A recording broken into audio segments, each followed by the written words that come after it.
Potential due to an electric dipole at any point. So सबसे पहले question ये आता है कि इलेक्ट्रिक डाइपोल क्या होता है।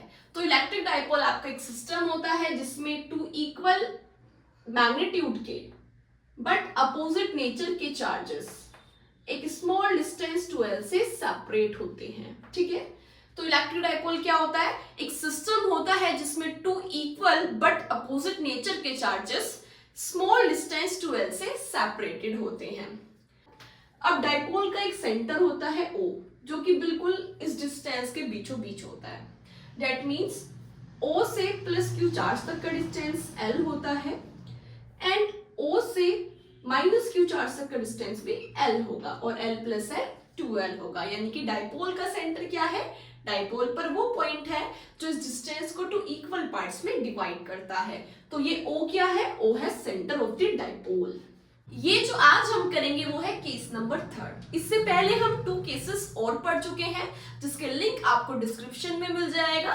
केस नंबर 1 पे हमने क्या किया था, हमने इसके डाइपोल की एक्सिस पे एक पॉइंट लिया था और उस पॉइंट पर हमने इलेक्ट्रिक पोटेंशियल फाइंड आउट किया था। अब डाइपोल का एक्सिस क्या होता है, डाइपोल का एक्सिस एक स्ट्रेट लाइन होती है जो इन दोनों चार्ज से होकर जाती है और इस डाइपोल के सेंटर से भी पास होती है। ठीक है, स्ट्रेट लाइन जो इन दोनों चार्जेस से और डाइपोल के सेंटर से पास होती है वो क्या होती है, इस डाइपोल का एक्सिस है। तो हम इसको क्या बोल देंगे, एक्सिस ऑफ द डाइपोल। इसको डिटेल में समझने के लिए आपको पहले 2 केसेस भी पढ़ने पड़ेंगे एंड इलेक्ट्रिक डाइपोल के बारे में भी आपको नॉलेज लेनी पड़ेगी। बट शॉर्ट में मैं आपको बता रही हूँ, यहाँ पर ये एक्सिस हो गया डाइपोल का। तो केस नंबर 1 में हमने क्या किया था, एक्सिस पे कोई पॉइंट P ले लिया था यहाँ पे, ठीक है, और इस पॉइंट P पे हमने इलेक्ट्रिक पोटेंशियल फाइंड कर लिया था। ठीक है, एंड हमने पढ़ा था केस नंबर 2।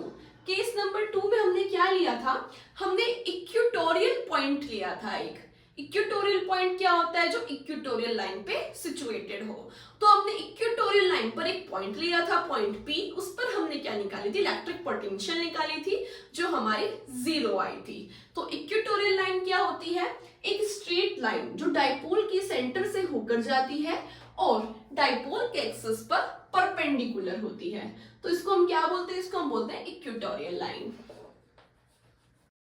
केस नंबर 2 के अंदर हमने इस इक्वेटोरियल लाइन पर एक पॉइंट P लिया था और उस पर हमने पोटेंशियल निकाला था जो कि कितना आया था हमारा, जो कि आया था हमारा 0। तो आज के केस में हम क्या देखने वाले हैं कि अगर पॉइंट आपका इस तरीके से हो कि वो ना तो डाइपोल के एक्सिस पर लाई करे ना ही इस इक्वेटोरियल लाइन पर लाई करे, कहीं पर भी हो, मान ले यहाँ पर हो गया, कहीं पर भी हो सकता है इन दोनों पोजीशन के अलावा। ठीक है, और कुछ भी एंगल बना सकता है डाइपोल के साथ। हमने मान लिया थीटा एंगल बना रहा है, P पॉइंट अब आपका यहाँ पर है और वो इस डाइपोल के साथ थीटा एंगल बना रहा है। ठीक है, तो हमें यहाँ पर पोटेंशियल चाहिए। ठीक है, तो आज के केस में हम यही करेंगे, इस पॉइंट P के लिए हम पोटेंशियल का फॉर्मूला डराइव करेंगे। तो देख लीजिए, हम कर रहे थे अपना electric potential due to electric dipole. इसमें हमारा केस नंबर 3 है, potential at any point of dipole. Dipole के किसी भी पॉइंट पर पोटेंशियल हम कैसे निकालते हैं। तो यहाँ पर मैंने ए बी एक इलेक्ट्रिक डाइपोल लिया है जिसमें two equal and opposite charges plus Q and minus Q small distance 12 से सेपरेटेड है और ये O क्या है, ये O है डाइपोल का सेंटर। अब पॉइंट P इस डाइपोल के सेंटर से R डिस्टेंस पर सिचुएटेड है। ये पॉइंट P ना तो इस डाइपोल के एक्सिस पर है ना ही इक्वेटोरियल लाइन पर है। तो यहाँ पर देख लीजिए, थोड़ा सा हम अपना ज्योमेट्री का यूज करेंगे, कंस्ट्रक्शन वगैरह करने वाले हैं हम इस डायग्राम में। अब आगे बढ़ने से पहले एक इंपॉर्टेंट फॉर्मूला आपको पता होना चाहिए। वो इंपॉर्टेंट फॉर्मूला क्या है, electric potential due to a point charge.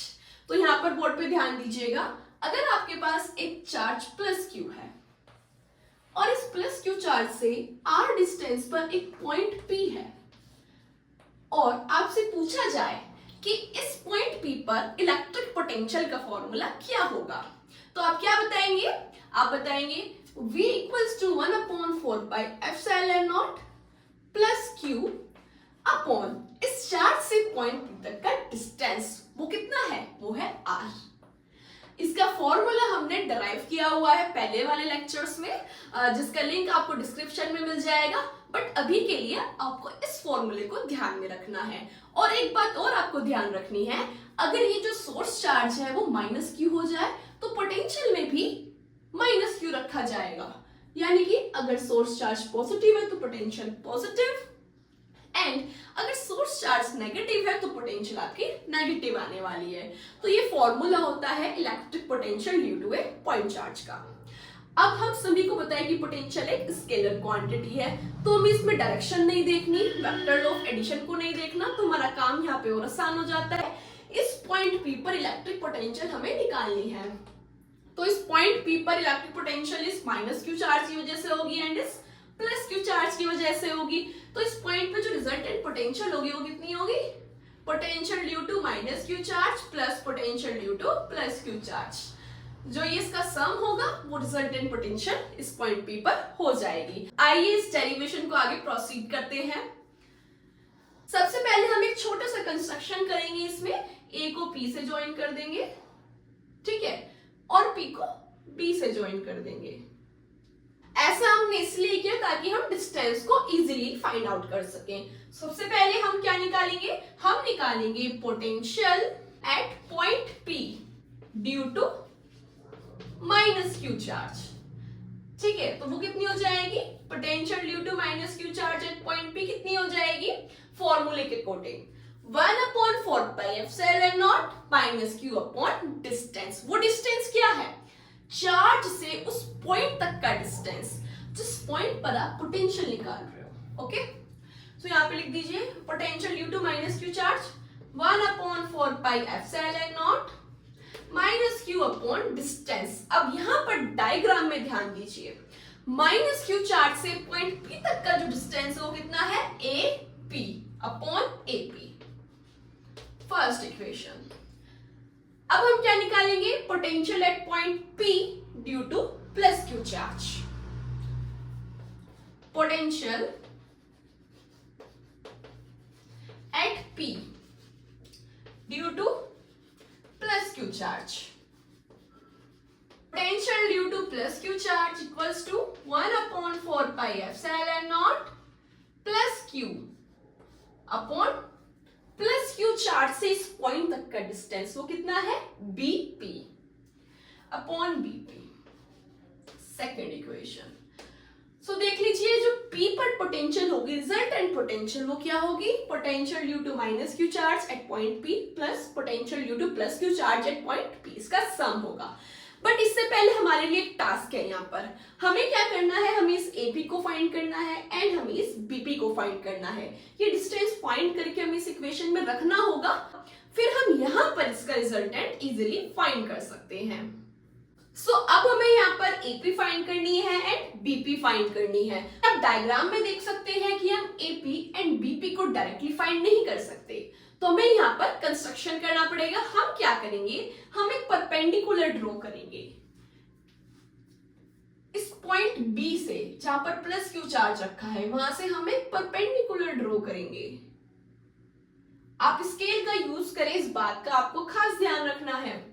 आपने यहाँ पर एक परपेंडिकुलर ड्रॉ करना है OP पर, ठीक है, BC, ठीक है। तो हमने परपेंडिकुलर BC ड्रॉ कर दिया किस पे? OP पर।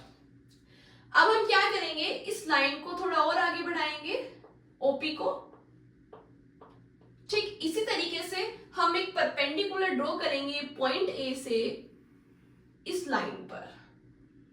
यहां पर भी कुछ नेमिंग कर दीजिए, इसको आप D नेम दे दीजिए, ठीक है। AD परपेंडिकुलर हमने ड्रॉ कर दिया, फिर इस लाइन को आगे बढ़ा के, ठीक है। तो यहां पर आप ध्यान दीजिएगा, ये पूरा डिस्टेंस है 2l, तो ये A से लेकर के O तक का डिस्टेंस कितना होगा? L। ऐसे ही O से लेके B तक का डिस्टेंस भी L होगा और L प्लस L आपका 2L हो जाएगा। डायग्राम से हम क्या देख रहे हैं कि जो AP है वो लगभग PD के बराबर है। ये हमने कैसे लिख दिया? ज्योमेट्री का यूज करके।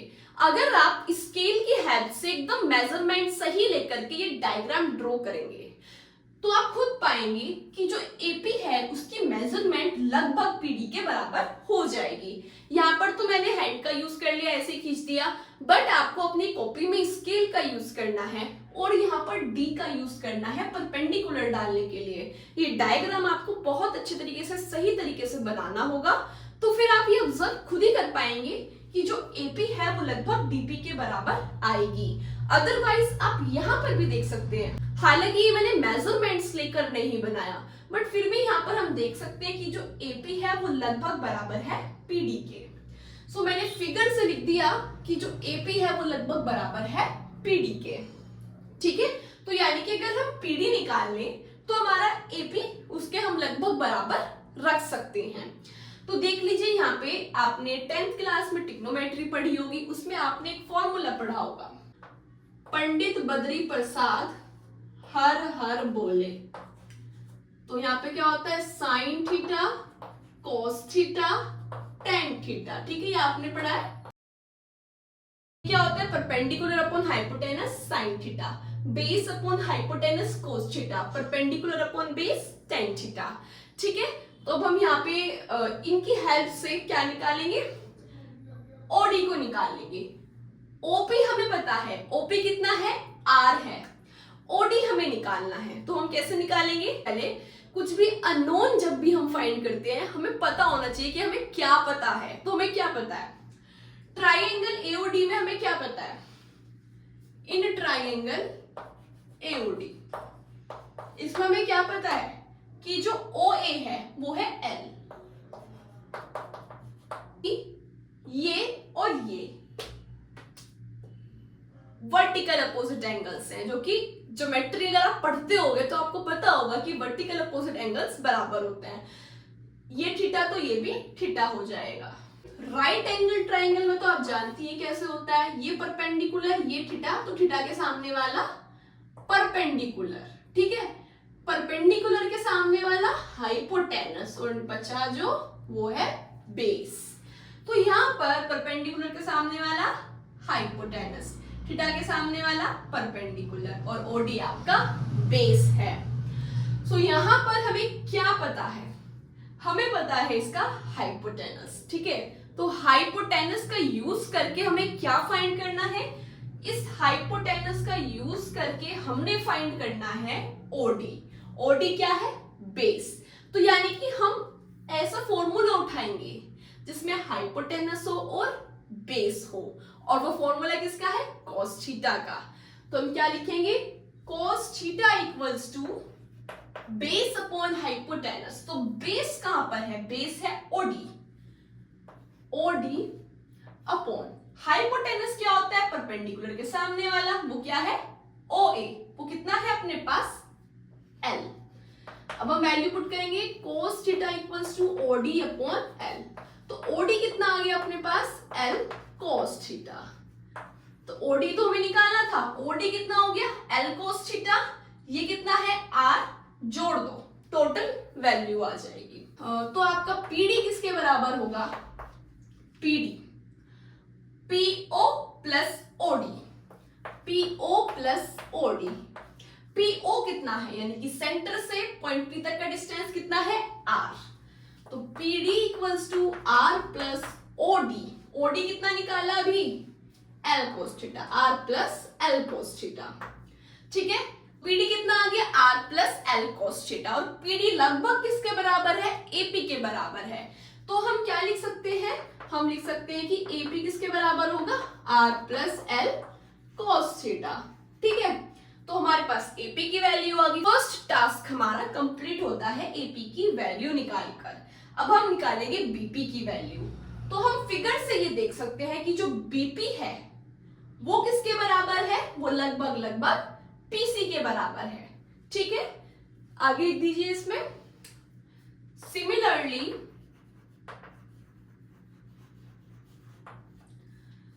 BP is approximately equals to CP। Approximately है ये।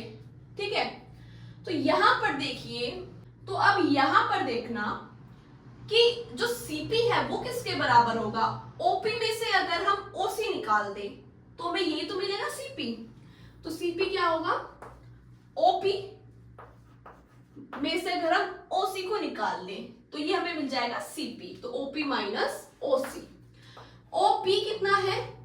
OP है आपके पास R माइनस OC कितना होगा? लीजिए यहाँ पर ये जो दोनों ट्राइंगल्स हैं ये कॉन्ग्रुएंट होंगे आपस में। क्यों? थीटा और theta vertical opposite angle same हो गए, एंगल सेम हो गया 90 डिग्री और ये भी 90 डिग्री है ना, तो एंगल एक और सेम हो गया। एंड OAL है और OB भी आपकी L है, तो यहाँ पर क्या हुआ? साइड भी सेम हो गई, तो यहाँ पर दो एंगल सेम हो गए इन दोनों ट्राइंगल के और एक साइड भी सेम हो गई, यानी कि ये दोनों ट्राइंगल आपके कॉन्ग्रुएंट ट्राइंगल हैं। मतलब OD बराबर होगा OC के, तो OD कितना आया था अपने पास? OD आया था L cos थीटा, तो यहाँ पे OC की जगह पे आप क्या पुट कर सकते हैं? L cos theta. क्यों? क्योंकि OD बराबर है OC के। आपने यहाँ से CP की वैल्यू निकाल ली और CP लगभग BP के बराबर है, तो आप इसको क्या लिख सकते हैं? It implies that BP equals to R minus L cos theta. तो अब आपने AP की वैल्यू निकाल ली है, BP की वैल्यू निकाल ली। अब हम क्या करेंगे?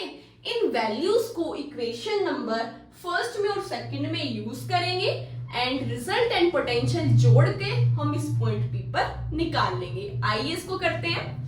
अब मैं इसको लेट करूंगी इक्वेशन नंबर 3 एंड इसको लेट करूंगी इक्वेशन नंबर 4। अब हम क्या करेंगे? इक्वेशन नंबर 3 को यूज करेंगे इक्वेशन नंबर फर्स्ट में। So using equation 3 in 1 we get, हमें क्या मिलेगा? इक्वेशन नंबर 3 में क्या है? AP की वैल्यू है R plus L cos theta, तो यहां पर रख दीजिए R plus L cos theta. क्या मिल जाएगा हमें? यही रख देती हूं मैं, क्योंकि मेरे पास स्पेस नहीं है तो मैं यहां पर रख देती हूँ, बट आपको अपने नोट्स में सही से करना है। सो अगर हम यहाँ पे रख देंगे तो potential due to minus Q charge कितनी हो जाएगी? 1/4 pi epsilon naught Q upon R plus L cos theta. ठीक है, एंड ये तो हमने यहाँ पे यूज कर ली। अब हम क्या करेंगे? यूज करेंगे इक्वेशन नंबर 4 को इक्वेशन नंबर सेकंड में। तो BP की जगह पर हम क्या रखेंगे? R minus L cos theta रख दीजिए। BP की जगह पे क्या आ गया? R minus L cos theta. बस अब हमारा काम तो हो ही गया। हम क्या करेंगे? रिजल्ट एंड पोटेंशियल निकाल लेंगे पॉइंट P पर। Resultant potential